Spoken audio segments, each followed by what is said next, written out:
Hello, this is Donna, and I'll be introducing you to Neuro-Linguistic Programming. Neuro-Linguistic Programming, or NLP, is about understanding how people think, talk, and behave. Our team has been working hard to learn about NLP and share with you what we have discovered.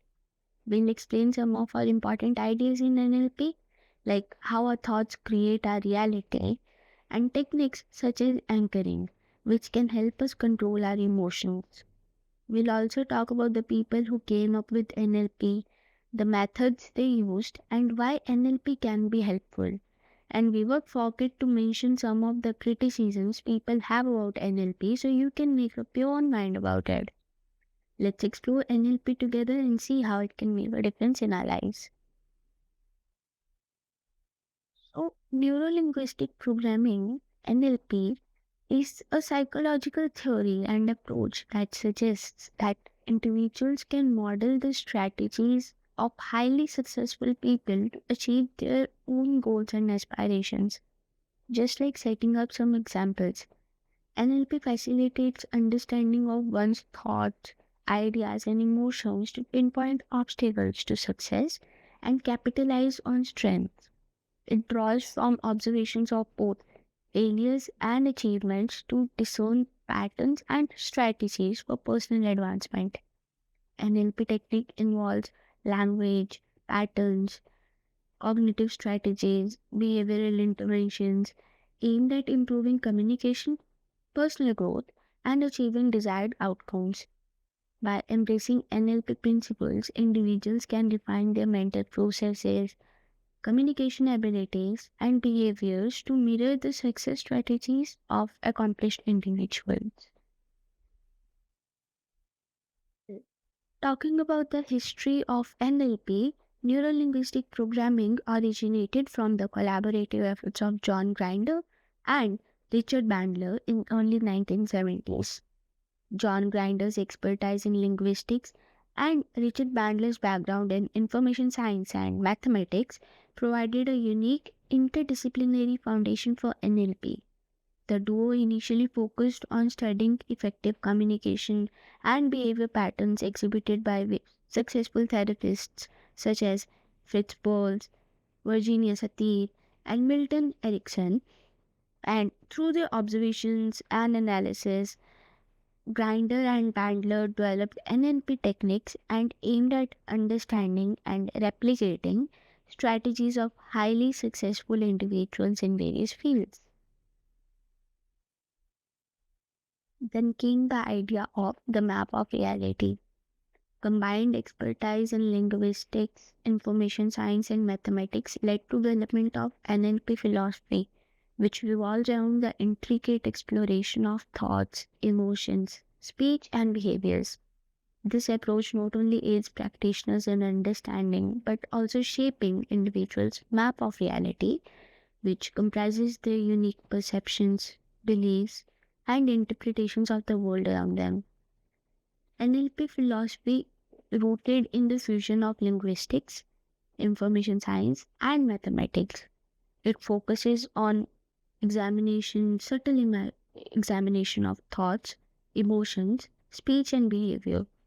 Integral to NLP is the concept of map of reality, representing an individual's subjective perceptions and beliefs. By understanding and shaping the map, practitioners empower individuals to navigate their personal growth and success effectively. We move further, we would be talking about crucial information gathered through in-depth analysis of neuro-linguistic programming, focusing on the main ideas and assumptions related to NLP, including map and territory, representational systems, anchoring, meta model, Milton model presuppositions, report building, and also highlighting the key personalities, methods, and evidences supporting NLP. And we would also be integrating some of the criticisms from various authors to analyze effectiveness and areas of enhancement or improvement for this study.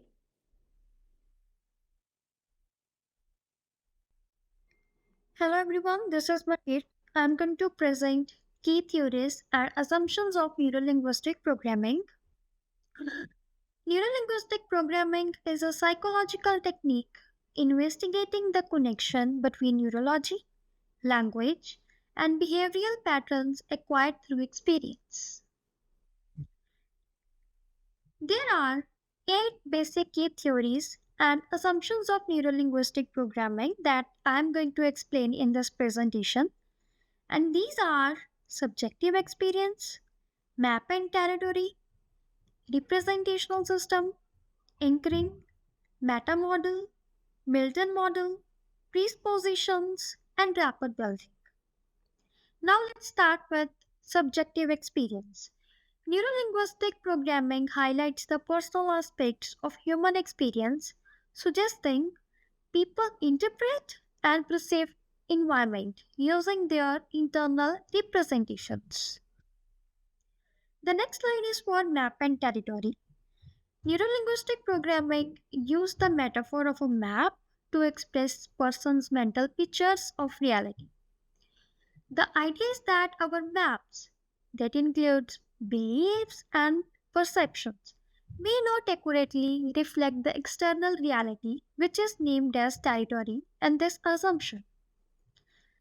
Let's talk about representational systems. Neurolinguistic programming sensory modes that people use to process information such as visual, auditory, kinesthetic, olfactory, and gustatory. These modes influence people, interact, and perceive the world. Let's talk about anchoring. Neurolinguistic programming presents the idea of anchoring, which is the process by which a specific input is linked with a specific emotional state. Emotional states can be influenced by anchors that are activated either intentionally or unintentionally. The next slide is for meta model. This is a linguistic tool in neurolinguistic programming that is used to discover and challenge limiting beliefs or assumptions by asking specific questions that clarify or broaden a person's thinking. Let's talk about Milton model. Unlike the meta model, this model is a collection of language patterns meant to induce hypnosis and promote change. It delivers inspiration from contradictory language patterns used by famous hypnotist Milton H. Erickson. Let's move to presuppositions. Some of the underlying presuppositions of neurolinguistic programming include people are not their behaviors, and the meaning of communication is the response you get. These fundamental ideas help professionals in understanding and promoting change. The last and next slide is for rapid building. In neurolinguistic programming, building a harmonious connection or rapport is considered crucial. It is believed that successful communication and persuasion are made easier by strong rapport between individuals. Thank you. Hello, I am Minyoung, and let me talk about the founders of neurolinguistic programming. Mainly, there are three people: Richard Bandler, John Grinder, and Frank PSYCH. Richard Bandler studied philosophy, mathematics, and computer science at the University of California at Santa Cruz. He also studied Gestalt therapy and worked with family therapist Virginia Satir. As a student at the University of California at Santa Cruz, he met John Grinder, who was a linguistic professor. John Grinder was born in 1939 in Michigan, United States. He worked several years as an undercover agent for the CIA and studied linguistics at the University of California in San Diego. In 1970s, he worked as an assistant professor of linguistics at the University of Santa Cruz. There, he met Bandler as he had been a supervisor for Bandler's Gestalt therapy courses.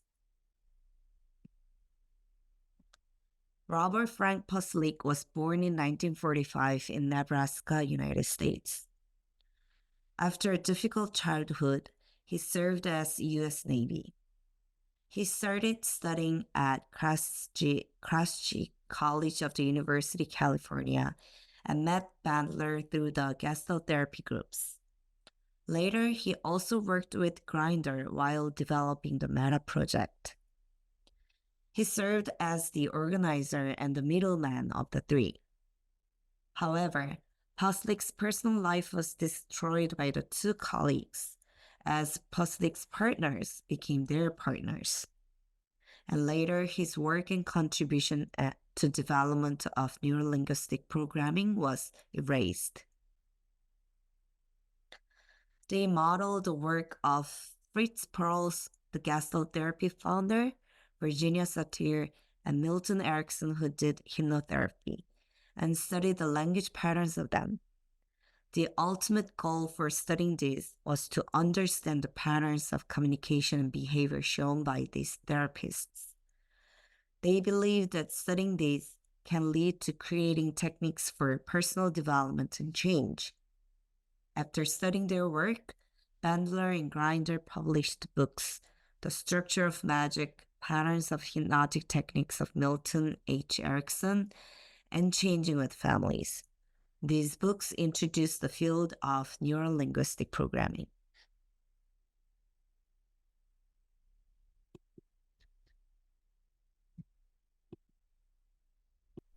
Hi, my name is Josh Stewart, and today I'm going to tell you about the methods and evidence surrounding NLP, or Neuro-Linguistic Programming. NLP is considered a pseudoscience. Despite being suggested for a wide variety of psychological conditions, little clinical evidence supporting NLP has surfaced in its 40-plus years of existence.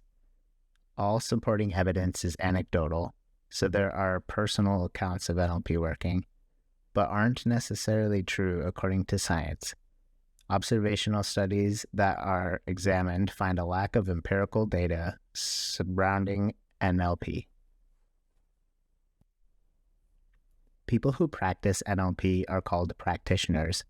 While these practitioners may be highly skilled in some ways, they are closer to the level of a social worker. They do not hold the degree of a true psychologist who specializes in one of the many fields like neuropsychology. This market of practitioners is completely unregulated. They may have an earned certificate, however, because it is not rooted in science, it is never subject to scientific rigor. NLP practitioners take the title of hypnotherapists and results coaches, and some are even dubbed as master practitioners. Usually, these practitioners are financially motivated to create classes and consult people on how they can improve their lives, and they can charge upwards of thousands of dollars for it. Those who pay for an NLP course can even become certified in it themselves to pass on the methods of NLP practitioners, while of course learning about it. A technique used by NLP practitioners to recruit new followers is to refer to a variety of mental health issues, particularly ones that almost everyone has dealt with to some degree in their lives. This casts a wide net, so a lot of people pay attention to it, especially if they are seeking a solution to their perceived life problem. These people will further be convinced by practitioners by promising generally good things to come and trying to play therapist. However, these certified practitioners are not licensed therapists, despite charging what a therapist might charge someone. Charging money for therapy as an unlicensed therapist is dangerous and unethical. Popular NLP practitioners like using seminars to reach out to the public and deliver their learned secrets to unlock one's own life potential. This trend is popular in NLP because it develops a fear of missing out. You can't know this information unless you were there to witness it yourself. And the kinds of people who attend such a seminar are seeking some kind of guidance because something within their life isn't going the way they wanted it to. They are susceptible to advice given by NLP practitioners because they are being told things that make them feel good in the moment, feeling like they're actually doing something about their bad patch, while paying hundreds or more for tickets and course certifications. NLP can be boiled down to manifesting good things for yourself.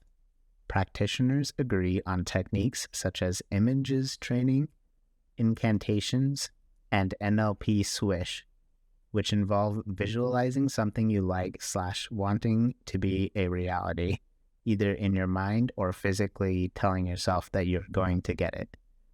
Other techniques involve modeling or mirroring, which is to identify someone who's more successful than you and to aspire to be like them. So you copy their mannerisms and make them your role model.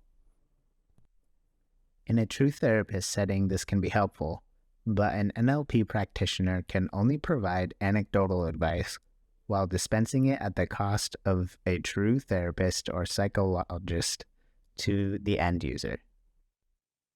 Hello everyone, my name is Amneet Kaur Sandhu and I will be talking about criticism in neurolinguistic programming.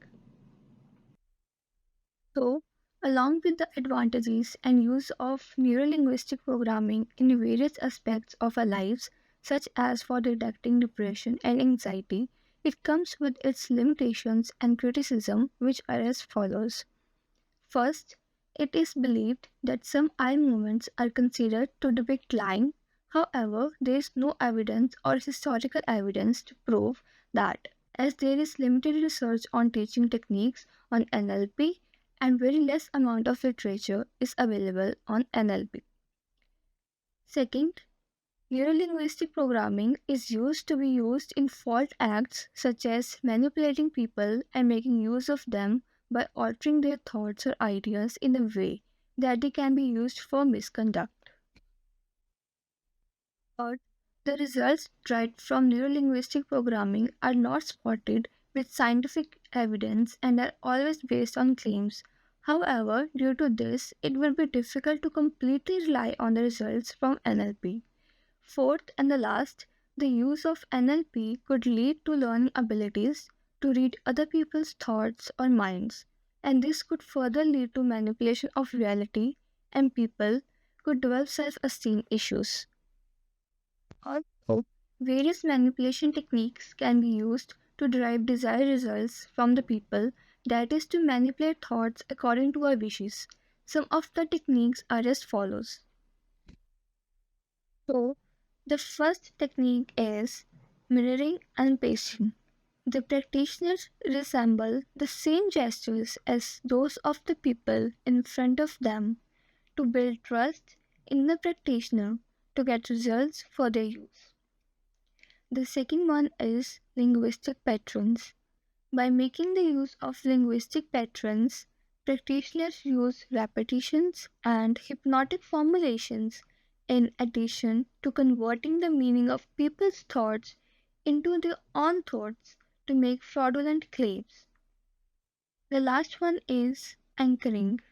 To get the desired results, practitioners make use of senses such as touches, smell, or words to produce emotional response. This further leads to the manipulation of people's thoughts and ideas.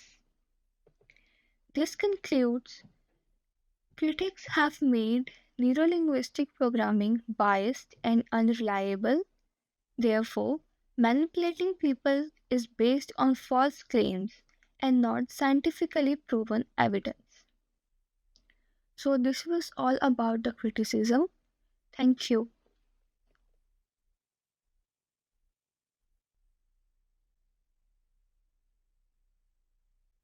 Hi everyone, I am Veerpal from PSYCH-U group and our topic is Neuro-Linguistic Programming. And today I would like to represent the conclusion. To sum up, Neuro-Linguistic Programming or NLP is a psychological approach that investigates the complex relationships that exist between language, neurology, and behavioral patterns. The goal of NLP, which was created in the 1970s by the John Grinder and Richard Bandler, is to comprehend and use the tactics used by the successful people to fulfill personal goals. Neurolinguistic programming is considered as pseudoscience as there is insufficient data, and NLP can be abused to manipulate weak people by changing their beliefs and actions. There are subjective experiences, the difference between territories and maps, representational systems, anchoring, meta models, Milton models, and presuppositions and rapport building. All are highlighted in this theory. Despite its widespread use, neurolinguistic programming is criticized as a pseudoscience, and since there is insufficient empirical data to back up its claims of effectiveness in treating a range of psychological issues, concerns concerning the legitimacy and ethics of neurolinguistic programming practices are further raised by the unregulated market for these professionals.